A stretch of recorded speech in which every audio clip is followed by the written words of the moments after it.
प्रिय मित्र, अॼु पाण पवित्र ग्रंथ बाइबल में जा यर्मिया प्रबोधक जे पुस्तक जे 21वें अध्याय जी शुरूआत कयूं था। हिन अध्याय में यरूशलेम जी ग़ुलामी इन जे विनाश विषय सिखंदासीं। इन में यर्मिया जी भविष्यवाणी जणाई में आई है। सुनो यर्मिया जो पुस्तक 21मो अध्याय ने तंहिंजी पहली ॿई ने त्री कलम। जॾहिं सिदकिया राजा मलकिया जे पुत्र पासूर के ने मासिया के याजक जो पुत्र सफानिया के यर्मिया वटे हलाईने जणायो कि कृपा करे तू असां लाइ यहोवा के पुछ। एतिरे लाइ कि बाबिल जो राजा नबूखाद नेसार असां भेरो लड़ाई करे थो। कदाच यहोवा पंहिंजा अजायब कम प्रमाणे असां भेरो अहिड़ी रीते रहंदा कि राजा पाछो वञे। इन प्रसंगे यहोवा तरफ़ से वचन जेको यर्मिया वटे आयो उहो ही आहे। तॾहिं यर्मिया उन्ही खे चए सिदकिया खे चओ कि सिदकिया हिकिड़ो ख़राबु राजा हो। इन विषय ॿिजो राजा 24मो अध्याय 18 થી 20 ने 25वें अध्याय जी कलम में पाके जणे में आयो आहे। सिदकिया राजा मुश्किली में अची पियो। तंहिं लाइ प्रबोधक भविष्यवाणी करींदे यर्मिया वटे इन जा माण्हू हलाए थो। उहो कोरो सचो न आहे कि माण्हू जॾहिं मुश्किली में वेह ने पंहिंजो स्वार्थ पूरो करे लाइ ईश्वर वटि अचे थो। सिदकिया राजा फ़क़्ति ईश्वर जी मदद मिले तंहिं लाइ यर्मिया वटि वञे थो। उन इन जा लोग पछतावो नथा कनि। मित्र, प्रभु यीशु ख्रिस्त वटि गमे उन टाइम ते वञी सघिजे था, पण पाप जो पछतावो कबूलात ने नवे जीवन में हले जे निर्णय साथे यीशु ख्रिस्त खे सौंपाए वञणो अति महत्व जो आहे। जिते पाप कबूलात न आहे हुते विनाश निकी आहे। जॾहिं सिदकिया राजा यर्मिया वटि पंहिंजा माण्हू हलाए तॾहिं ईश्वर यर्मिया खे कहिड़ो संदेशो ॾिए त निरियो। इहे 21मो अध्याय ने 3 થી 7 कलम। तॾहिं यहोवा इसराइल जो देव चए थो, लड़ाई जा हथियार जेको आंजे हथ में आहे उन हथियार से आई बाबिल जे राजा भेरो ने रांग बारा आके घेरींदल खालदी भेरा लड़ाई करियो था। तॾहिं उहो आऊं पाछा फिराईंदो ने उन्ही खे हिन नगर में जा ने नगर भेरा करींदो ने लमा करेल हथ से ने खार में ने कोप से आऊं पिंड आला लड़ाई करींदो। हिन नगर में रोंदल माण्हूअ खे ने पशु खे आऊं मारी विझंदो। उहो वॾे रोगचारे से मरंदा। वरी यहोवा चवनि था, तंहिं पोइ आऊं यहूदिया जे राजा सिदकिया खे इन जे सेवक खे ने लोक जेको हिन नगर में रोगचारे से तलवार से ने डोकार से बचियाई उन्ही खे बाबिल जे राजा नबूखाद नेसार जे हथ में ने उन्ही जे दुश्मन जे हथ में ने जेको उन्ही जो जीव गिने लाइ मङे था उन्ही जे हथ में सौंपींदो ने उहो उन्ही खे मारी विझंदा। उहो उन्ही ते माफ़ी क दया क करुणा करींदा न। हिजकिया त यर्मिया वटि ख़ासी इच्छा जी आशा रखंदो हो, पण ईश्वर इनखे कोरो जणायो। नबूखाद नेसार राजा हिन नगर जो ने लोक जो विनाश करींदो, अहिड़ो ॼाणे लाइ मिलियो। मित्र, ईश्वर यर्मिया मार्फते यरूशलेम जी भविष्यवाणी प्रगट कई था, पण शहर जा लोग यर्मिया जी ॻाल्हि जाहिरात स्वीकारियो न, नकार कयो, मस्करी कयो। घणे वार पाण राजा सिदकिया जहिड़ो ज वर्तन कयूं था। संकट, मांदगी, मुसीबत में ईश्वर वटि फिरूं था, पण पाप जी माफ़ी मंगे बग़ैर, पछतावो करे बग़ैर पाप मथे पाप कर्या करियूं था। ने हाणे संकट में ईश्वर वटि आया, तंहिं छतां पाप छीटो करे लाइ प्रभु यीशु ख्रिस्त ते विश्वास रखियो न हुयो। कहिड़ी रीते सत्य जीरे ईश्वर जी मदद मेळवी सघिजे। ईश्वर साथे पहिला सीधे संबंध में अचे जी ज़रूर आहे। मित्र, अॼु ईश्वर उन्ही जे पुत्र प्रभु यीशु ख्रिस्त मार्फते उद्धार ने उन्ही साथे सीधे संबंध में अची सघो था। यर्मिया 21मो अध्याय 8 થી 10 कलम। हिन लोक खे तू चओ कि यहोवा चए था कि निरियो आऊं वटि जीवन जो मार्ग ने मरण जो मार्ग ॿोए रखां थो। जेको इन नगर में रहंदा उहो तलवार से, डोकार से ने रोगचारे में मरंदो, पण जेको आंखे घेरींदल खालदीअ जे शरणे वेंदा उहो जीरो रहंदो ने उनजो जीव लूट जहिड़ो लिखींदा। यहोवा चए था, भलाई लाइ न पण ॾुख आफ़त लाइ आऊं हिन नगर साम्हूं मुंहिंजो मुंहुं फेरायो आहे। उहो बाबिल जे राजा जे हथ में सौंपी ॾिने में अचींदो ने इनखे उहो आग से ॿारी विझंदो। ईश्वर तां माण्हू साम्हूं जीवन ने मरण ॿोए रखियो हुयो। हाणे माण्हू खे कोरो पसंदि करणो उहो माण्हू जे हथ में आहे। पाण कोरो पसंदि करे लाइ मङूं था। मित्र, प्रभु यीशु ख्रिस्त पण यूहन 10मो अध्याय ने 10वीं कलम में जणाइए था कि उन्ही खे जीवन मिले, घणे जीवन मिले तंहिं आऊं आयो आहियां। यर्मिया 21:11-11। वरी यहूदिया जे राजा जे वंशज विषे यहोवा जो वचन सुणो। हे दाऊद जा वंशज, यहोवा चवनि था क लूटायो आहे, इनके छुड़ायो। रखे आंजे बूढ़े कम जे कारणे मुंहिंजो कोप दुखी पे नेरियो। ऐं जे कम जे फल प्रमाणे शिक्षा करींदो ने उन जे जंगल में आग लॻाड़ींदो। उहो आग मेड़े ॿारी वजंदो। पाप जे कारणे व्यक्ति ईश्वर छेटी वञे थो ने ईश्वर पुत्र प्रभु यीशु ख्रिस्त मार्फते माण्हू खे सार्वकालिक विनाश छुटकारो मिले थो ने ख़ासो जीवन मिले थो। हाणे पाण यर्मिया जे 22वें अध्याय में प्रवेश कयूं। हिन अध्याय में ईश्वर यहोयाकीम राजा पर जो न्याय शासन प्रगट कईं था। यहोयाकीम हिकिड़ो बूंडो आगेवान हुओ। सुणो पहली 9 कलमूं 22वां अध्याय। यहोवा चयो, तूं हेॾानू उतरी यहूदिया जे राजा जे महल वटि वञ ने ही वचन बोल। यहूदिया जा राजा दाऊद जे राजासन ते विंदल तू ने लोक यहोवा जो वचन सुणो।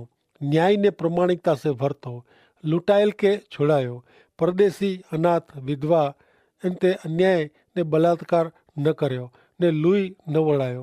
पण जो ही वचन न मञदा त यहोवा चवनि था का महल उजड़ थींदा, तो विरुद्ध शस्त्र तैयार करींदो ने न्यास तोजो थींदो। तॾहिं घणे पुछंदा यहोवा कोलाए हिन नगर जी अहिड़ी दशा कयो हुयूं। तॾहिं जवाबु मिलंदो को उन्ही देव यहोवा जो करार छॾियो हुयो ने अन्य देव जी आराधना भक्ति सेवा कयो हुयो, तंहिंजे कारणे उन जी अहिड़ी दशा थी आहे। यर्मिया राजमहल में वञी ने अचे वारे विनाश विषय जो वचन जणाए थो। न्याय से हलो, जेको लूटाया आई उन खे ज़ुल्मी जे हथ में जा छुड़ायो। परदेसी अनाथ विधवा निर्दोष खे हैरान न करियो, लुई न वड़ायो। ईश्वर साथे संबंध जंहिंजो नाहे उहो अन्याय करे थो, ज़ुल्म गुज़ारे थो। ईश्वर पाण भलो करे लाइ जणाइए था।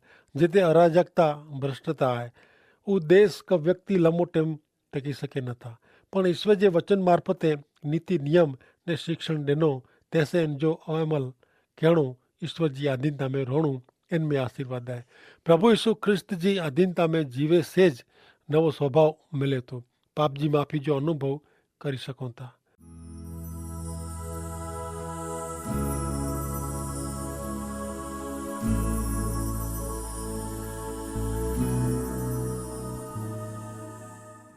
बाईसवें अध्याय जी 2-12 कलम।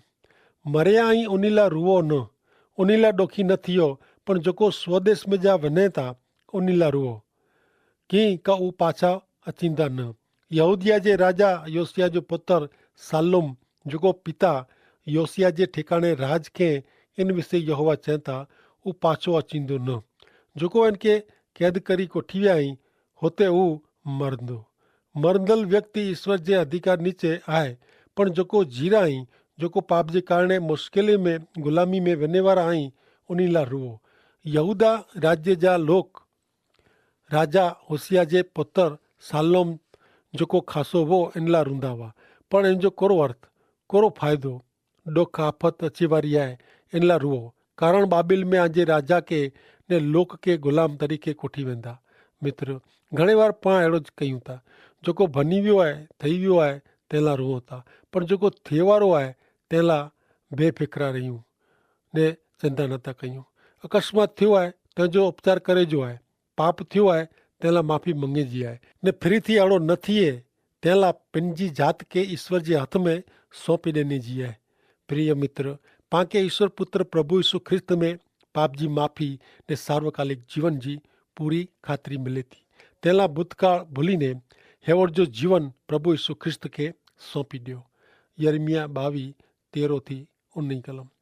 माण्हू जेको पंहिंजो घर अन्याय से ने मेड़ियूं अनीति से ॿधे थो, जेको पंहिंजे पड़ोसी वटां वेठ कराए थो ने मजूरी ॾे नथो, उन माण्हू खे हाय हाय। हू पंहिंजे लाइ ख़ासो सुंदर मज़ा जो मकान बनाए थो ने प्रख्यात थियला मंगे थो, तंहिंसे कोरो इन जो राज्य टेकंदो। हू ग़रीब ने लाचार के न्याय के तॾहिं हू सुखी हो। मूंखे ओळखणो हू जाए कन, अहिड़ो यहोवा चए था। पण लूटी गणणो ने हैरान कहिड़ा, निर्दोष जो लुई वड़ाइणो, ज़ुल्म ते बलात्कार कहिड़ो, इन सिवा ॿिए किथे पण तुंहिंजो मन न आहे। इन विषय यहूदिया जा राजा योहयाकीम विषे यहोवा चवता कि लोक डोखी थी जा न, रूजा न, इन खे यरूशलेम ॿारहं फुगाए ॾिने में अचींदो। जीअं गॾोड़े खे ॾटे में अचे थो तीअं खे ॾटे में अचींदो। हिते ईश्वर योहयाकीम विरुद्ध न्याय शासन ज़ाहिर कई था। योसिया राजा योहयाकीम जो पिता हो। योसिया यहूदा जो महान ने ख़ासो राजा हो, ख़ासे जीवन जो नमूनो हो। जॾहिं पुत्र योहयाकीम भ्रष्ट ने भूंडो हो, तंहिंला यहोवा इन ते न्याय शासन रखें था। मित्र, ईश्वर आध्यात्मिक ने स्वर्गीय आशीर्वाद दिए था। पवित्र ग्रंथ बाइबल में जણાય પ્રમાણે પ્રભુ ઈસુ ખ્રિસ્તે વિશ્વાસ કરીંદલ વ્યક્તિ હિન પૃથ્વી પર જો જીવન પૂરો કરીને સ્વર્ગ में प्रवेश करे थो, तंहिंला इन जे मरण कोरो थींदो इन जी कीअं चिंता वे नथी। ईश्वर प्रभु ईसु ख्रिस्त पर जे विश्वास से अनंत जीवन मिले थो। हाणे नेरियूं वी थी त्रिकलम। तू लबानोन ते चढ़ीने पुकार कर ने बासान में तो जो घाटो पाड़ ने अबारिम डूंगर मथा हकल कर। एतिरेला क तोते प्रीति रखंदल मेड़े मरी वियाई। आऊं तोजे खासे आबादी जे टेम में तोखे चवंदो हो, तॾहिं तू चे आऊं सुणंदो न। तोजी नंढी वहीनू तोजी रीत बात अहिड़ी हुई कि तू मुंहिंजे चे ते ध्यानु ॾिने न। पवन तोजे मिड़े पालक जो खुराक थींदो ने तोजा प्रीतम कैद में वेंदा। तॾहिं तू निकी तोजी मिड़े बूंडाई जे कारणे शर्माने। अरे लबानोन में रे वारी ने अहिड़े झाड़ में मारो ॿधे वारे, जॾहिं तोखे सुहावण जहिड़ी पीड़ा थींदी तॾहिं तू कहिड़ी लाचार थींदे। यहोवा पंहिंजे जीवन जा सौ खणी चवंदा कि यहूदिया जो राजा एतिरे योहयाकीम जो पुत्र कोन्या मुंहिंजे जमणे हथ जी छाप हो, त पण हे कोन्या तोखे आउं होॾानू पण उतारी विधो हो। जेको तुंहिंजो जीव गिनेला मंगे थो ने जिन से तू द्रिझे थो, उन जे हथ में, एतिरे बाबिल जे हथ में, नबूखाद नेसार जे हथ में ने खालदीअ जे हथ में आउं तोखे सौंपींदो। जिन देश में आंजो जन्म थियो न हो, अहिड़े पार के देश में तोखे ने तोखे जन्म ॾींदल तुंहिंजी माउ खे पण फुगाए विझंदो। उते ऐं मरी वेंदा। पण जिन देश में पाछा अचेला तुंहिंजो जीव तड़पे थो, इन में उहो पाछो अचींदो न। ही माण्हू एतिरे कोन्या, उहो तुच्छ ने फुटल मटलो आहे। उहो नघ में अहिड़े वासण जहिड़ो हुअणो खपे। त इनखे ने इन जे वंशज खे कुलाए अजाणे देश में फुगाए ॾिने में आया आहिनि। हे धरती धरती धरती, तू यहोवा जो वचन सुण। यहोवा चवंदा कि लिखी रख, ही पुरुष संतान वग़ैरह जो वेंदो। इन जी सॼी ज़िंदगी में उहो सुखी थींदो न, ने इन जे वंश में जा जो कोई पुरुष दाऊद जे रासियासन ते वहीने यहूदिया में अधिकार करीने आबाद थींदो न। पाप कहिड़ी पायमाली खणी अचे थो। यहोयाकीम दाऊद वंश जो यहूदा जो छिलो राजा ठही वियो। पाप व्यक्ति जो, घर जो ने देश जो कहिड़ो करुण परिणाम खणी अचे थो। मित्र, पंहिंजे पाप जे कारणे अहिड़ी भयंकर दशा थिए, तंहिं पहिला प्रभु यीशु ख्रिस्त वटि पंहिंजा मिड़े पाप क़बूल कयूं ने ईश्वर जेको आशीर्वाद जा दाता आहिनि उन वटां पाप जी माफ़ी साथे सार्वकालिक जीवन जी भेट मेळवी गिनो। हाणे पाण यर्मिया जे 23वें अध्याय जी पहली ने 2 कलम सुणंदासीं। पालक जेको मुंहिंजे गेटे जो नाश करे थो ने उन खे विखेरी विझे थो, उन खे हाय हाय, अहिड़ो यहोवा चए था।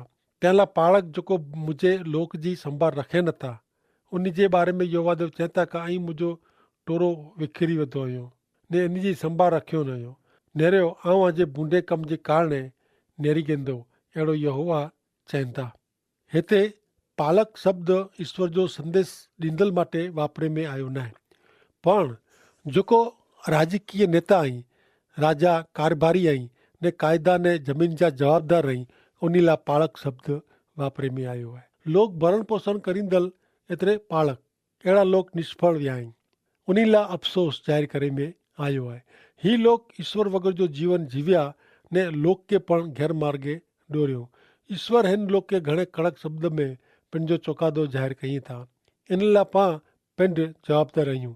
ईश्वर पाके आके किथे जवाबदार ठहिरायो हुयो। आ नीचे कमु करींदल जी ने मथे कमु करींदल ते कहिड़ी असर थिए थी। जीवन में भक्ति भाव वग़ैरह जो स्वभाव लोक ते ख़राब असर करे थो। हाणे यर्मिया जे 23वें अध्याय जी 3 ने चौथी कलम। वरी जिन देश में आऊं तो जे टोरे के हकली कढियो आहे उन मिणी में जा बाक़ी रहियल के आऊं भेरा करींदो ने उन खे उन जे वाड़े में पाछा कोठी अचींदो ने हू सफल थींदा ने वधंदा उन जी संभाल रखे अहिड़ो पाणक आऊं ठहिराईंदो हू फेरी द्रिजंदा न ने भुला पवंदा न अहिड़ो यहोवा चवनि था। हिन कलम में नेरेला मिले थो क आगेवान जी बेकारजी ने पाप जे कारण लोग ग़ुलामी में विया पण ईश्वर पिंड हाणे हिन लोक जी संभाल रखे अहिड़े आत्मिक नेता जी संभाल नीचे हिन लोक खे भेरा करींदा। मित्र आध्यात्मिक रीते ईश्वरનું छीटे वहेल माण्हू खे ईश्वर प्रभु यीशु ख्रिस्त द्वारा पिंड वटे पाछो कोठी अचनि था।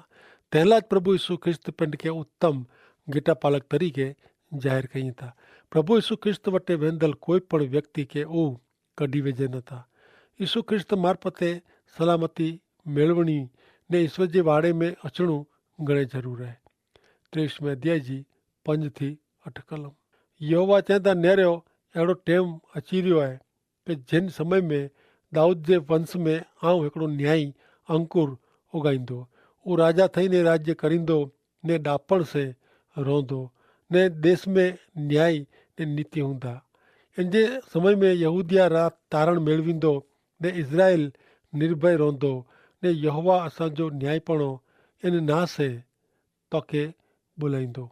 तंहिं लाइ यहोवा चवनि था कि नेरियो अहिड़ो टाइम अचे थो कि जिन टाइम ते इज़राइली लोक खे मिस्र देश में जा 12 कोठी अचींदल यहोवा जीरो आहे अहिड़ो फेरी चए में अचींदो न पण इज़राइली लोक खे उत्तर दिशा में जा ने जिन जिन दिशा में ने देश में आऊं उन खे हकली कढिया हुआ उन मिड़े देश में जा 12 कढी अचींदल यहोवा जीरो आहे अहिड़ो चए में अचींदो। यर्मिया मार्फते ईश्वर फिर थी मसीहा ईश्वर जे अभिषिक्त प्रभु यीशु ख्रिस्त विषय जणाईअ था। दाऊद जे कुल में हिकिड़ो राजा अची रहियो आहे। दाऊद जे वंश खे मिड़े बूंदे राजा खे उहो छिटा करींदो। ईश्वर जी योजना ने इरादे खे कोई पिटाए सघे नथो। पोइ माण्हू गमे एतिरा ऐं गमे अहिड़ा प्रयत्न कोन करे। उहो अचे वारा न्याय पण अंकुर ॿिया कोई न पण प्रभु यीशु ख्रिस्त ई। यर्मिया 23 अध्याय 13 थी 15 कलमो। समरुनि जे प्रबोधक में आऊं मूर्खाई न रही आहे उन्ही ॿाल जे नाम में प्रबोध कयो हुयो ने मुंहिंजे लोक इज़राइल खे बुलावे में विधो हुयो। वरी यरूशलेम जे प्रबोधक में आऊं अघोर कमु ॾिठो। उहो व्यभिचार कईं था ने असत्य जे रस्त में हलें था बूंदे जा हथ मज़बूत कईं था तंहिंसे कोई पंहिंजी बूंदाए छॾी पाछो फेरे नथो। उहो मिड़े मुंहिंजी नज़र में सदम जहिड़ा ने होॾा जा रहवासी गमोरा जहिड़ा थी विया आहिनि। तंहिं लाइ प्रबोधक विषय सेना जो देव यहोवा चवनि था कि नेरियो आऊं उन खे नाग दमण खाराईंदो ने उन खे ज़हर पिराईंदो एतिरे लाइ कि यरूशलेम जे लोक से सॼे देश में अधर्म फैलाए वियो आहे। समरून इसराइल जो राज्य जो पाटनगर हो ने यरूशलेम यहूदा राज्य जो पाटनगर हो पर ॿोए राज्य जा लोक ने प्रबोधक ईश्वर विरुद्ध सरखो पाप कयो हो। प्रबोधक ॿोए राज्य जे लोक खे पाप में ढसड़ी विया हुआ। मित्र पाप उहो पाप आहे ने उहो सर्वव्यापी आहे ने हर एक मानवी जी मूल ज़रूरियात पाप जी माफ़ी जी आहे ने तंहिंजी व्यवस्था ईश्वर पिंड कयो हुयो ने उहो व्यवस्था आहे ईश्वर पुत्र प्रभु यीशु ख्रिस्त पर जो विश्वास ने प्रभु यीशु ख्रिस्त जो पवित्र रक्त ने विश्वास करे से ईश्वर साथे सीधे संबंध में अची सके थो। पवित्र ग्रंथ बाइबल जा ईश्वर जा वचन पंहिंजे स्वर्गीय जीवन लाइ आहे मात्र भौतिक सुख ज उहो सचो सुख न आहे। मुक्तिदाता प्रभु यीशु ख्रिस्त में पाण सचे ईश्वर जो सचो भजन करीने ईश्वर साथे सीधे संबंध में अची सघूं था। 23 अध्याय 16 थी 22। सेना जो देव यहोवा चवनि था कि प्रबोधक जेको अव्हांखे प्रबोध कईं था उन जा वचन सुणिजा न उहा खे नकामी ॻाल्हियूं सेखारीं था उहो यहोवा जे मौजो न पण पंहिंजे हृदय जो संदर्शन प्रगट कईं था जेको मुंहिंजे तुच्छ लेखीं था उन खे चवनि था कि यहोवा चवनि था कि आंखे शांती थींदी ने जेको पंहिंजे हृदय जी ख़राब इच्छा प्रमाणे हलें था उन मीणी खे उहो चवनि था कि आंते ॾुख ने आफ़त अचींदी न पण इन जो वचन सम्झेला ने सुणेला यहोवा जे मंत्री मंडल में केरु उभो रहियो आहे केर मुंहिंजे वचन ते चित लॻाड़े न नेरियो यहोवा जो कोप शांत थींदो न ऐं हिन प्रबोधक खे हलाया नहीं। खोटा प्रबोधक पंहिंजे मन जी ॻाल्हियूं ज़ाहिर करेला ईश्वर विरुद्ध जी ॻाल्हि करेला दौड़ी वञे था। उन जी ॿई निशानी उहा आहे कि हू पंहिंजे मन हृदय जी ॻाल्हि कयूं था ने क़ायम सुखाबादी ने सफलता विशेष ॻाल्हि कयूं था। मुंहिंजो पंहिंजो पेट भराइजे मान सन्मान मिले तंहिं लाइ ईश्वर जे नाम में कमु कयूं था। यर्मिया 23:23-29 कलम। यहोवा देव चए था आउं कोड़ो नज़ीक जो देव आहियां ने छिटे जो देव न आहियां। कोड़ो गुप्त जॻह में कोई पिंड खे अहिड़ी रीति लॻाए सके का आउं उन खे नहीं ॾिसां। आउं कोड़ो आकाश में ने पृथ्वी में हर एक जॻह ते न आहियां। अहिड़ो यहोवा चए था। मूंखे सपनो आयो आहे अहिड़ो प्रबोधक जेको मुंहिंजे नास से प्रबोध कईं था उन जेकी चयो उहो आउं सुयो आहे। प्रबोधक जेको खोटो प्रबोध कईं था ने पंहिंजे हृदय जे कपड़ जो प्रबोध कईं था उन जे हृदय में उहो कीअं सुधी रहंदो। जीअं उन जा वण ॾाढा ॿाल जे कारण मुंहिंजो ना भुली विया आहीं तीअं उहो पंहिंजा सपना हिकिड़े ॿिए खे ज़िणाईंदे मुंहिंजे लोक वटि मुंहिंजो ना भुलाए जो प्रयत्न कयूं था। जिन प्रबोधक खे सपनो आयो हुए उहो भले सपनो प्रगट करे ने जिन वटि मुंहिंजो वचन आयो हुए उहो मुंहिंजो वचन सत्यता से बोले। अहिड़ो यहोवा चए था कि मुंहिंजो वचन अग्नि जहिड़ो डूंगर खे तोड़े अहिड़े हथड़े जहिड़ो आहे। ईश्वर सर्वव्यापी आई ने ईश्वर जी कोई हद न आहे। ईश्वर मर्यादित न आहे। ईश्वर लाइ कीअं अशक्य न आहे। हाणे नेरियूं 23 अध्याय जी 3-40 कलम। तंहिं लाइ यहोवा चवनि था कि नेरियो प्रबोधक जेको पंहिंजे पड़ोसी वटां मुंहिंजा वचन चोरी कनि था उन विरुद्ध आऊं आहियां। यहोवा चए था नेरियो प्रबोधक जेको पंहिंजे मन जी ॻाल्हियूं कयूं था उन विरुद्ध आऊं आहियां। खोटा सपना जणाईंदा ने पंहिंजी खोटी ॻाल्हि से लोक खे भुलाइजो ने भुलाईअ था उन विरुद्ध आऊं आहियां। आउं उन खे हलाया नहीं। आउं उन खे आज्ञा ॾिनी न आहे। हू जहिड़ा पण लोक लाइ फ़ाइदेकारक थींदो न। अहिड़ो यहोवा देव चए था। जॾहिं ही लोक प्रबोधक को याजक तोखे पुछे कि यहोवा जी देववाणी कई आहे तॾहिं तूं चइजे कि कई देववाणी। यहोवा चए था आउं तोखे कढी वेंदो न। वरी यहोवा जी देववाणी हू जेको प्रबोधक याजक क लोक चवंदा उन माण्हू खे आउं नेरी कंदो। यहोवा कोड़ो जवाबु ॾिनो हुयो अहिड़ो आहे कि पंहिंजे पड़ोसी खे न पिंड खे भाईअ खे चयो खपे। यहोवा जी देववाणी ई ऐं फिरी बोलजा न। एतिरे लाइ हर एक जो वचन उज इन जी देववाणी थींदी। एतिरे लाइ जीवंत देव एतिरे सेना जो देव यहोवा देव जेको पंहिंजो देव आहे इन जा वचन ऐं मोड़ी वधो आहियूं। यहोवा तोखे कहिड़ो जवाबु ॾिनो। यहोवा कोड़ो बोलिया आहीं अहिड़ो तूं प्रबोधक खे पुछंदे पण यहोवा जी देववाणी अहिड़ो ऐं बोलंदा त यहोवा चए था कि जेकी यहोवा जी देववाणी हिन प्रमाणे आखे बोलणो न। अहिड़ो आऊं आखे चयो आहे त पण ऐं यहोवा जी देववाणी अहिड़ो चवंदा वञो था तंहिं लाइ नेरियो आऊं आखे भुली वेंदो ने आके ने नगर जेको आऊं आके ने अॼु पूर्वज खे ॾिना इन खे आऊं मूं वटां छेटा करींदो ने कॾहिं भुली वञंदो न। अहिड़ी निंदा ने अपमान आते खणी अचींदो। खोटा प्रबोधक ईश्वर जे ना से पंहिंजी ॻाल्हि वीचार कल्पना से लोक खे छेतरीअ था। उन जा वचन फ़क़्ति आत्मिक मनोरंजन जहिड़ा वहनि था। प्रिय मित्र पवित्र ग्रंथ बाइबल जा ईश्वर जा मिड़ेज वचन ईश्वर प्रेरित आहिनि। 2 तिमोथी 3 अध्याय 16 कलम प्रमाणे पवित्र ग्रंथ बाइबल इन जा वचन मानवी जो जीवन परिवर्तन कयूं था ने इन प्रमाणे जीवन जीवे वारा ईश्वर जी इच्छा खे ने योजना खे पूरी थियला ॾिए था। आमीन।